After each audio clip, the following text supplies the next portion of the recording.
In the canon of successful TV spin-offs, we must now always mention young Sheldon. Taking place in the same universe of The Big Bang Theory, the sitcom focused on a young Sheldon Cooper growing up in Texas long before he became the man audiences knew, as portrayed by Jim Parsons. When it came time to give his character new life through a younger lens, Parsons was directly involved not only as the show's narrator, but as an executive producer as well. But while he is relatively confident as an actor, Parsons didn't have that same confidence as a producer. In a 2017 interview with CBS News, Parsons sat down with young Sheldon star Ian Armitage to discuss the show, as well as their relationship.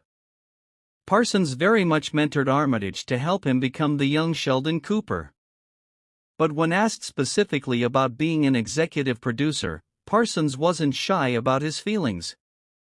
"I'm very mediocre at it," Parsons replied, although Armitage quickly interjected and disagreed, saying, "Not true."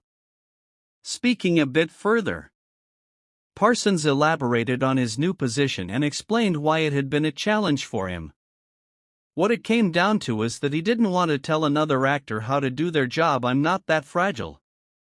"I'm fragile, but not that fragile," Armitage commented. Parsons then agreed, replying, "No, you're not actually." For what it's worth, everything worked out regardless of Parsons' feelings about himself as a producer. Young Sheldon ran for 7 seasons on CBS before concluding its run in May 2024. That's a whopping 141 episodes, for those keeping track. It's not as many as the 12 seasons and 279 episodes as Big Bang Theory, but to say that the spin-off had anything shy of a resoundingly successful run would be unfair. Parsons largely allowed Armitage to put his own stamp on Sheldon Cooper, even from the beginning.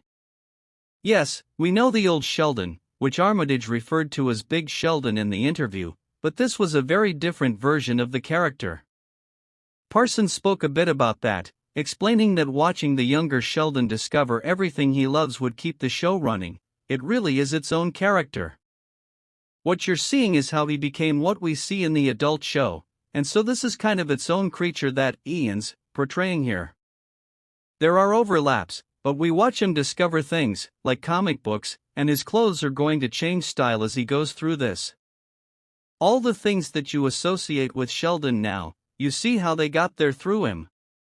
Even though he only served as the narrator for the vast majority of the show, Parsons did appear as Sheldon Cooper in the Young Sheldon series finale.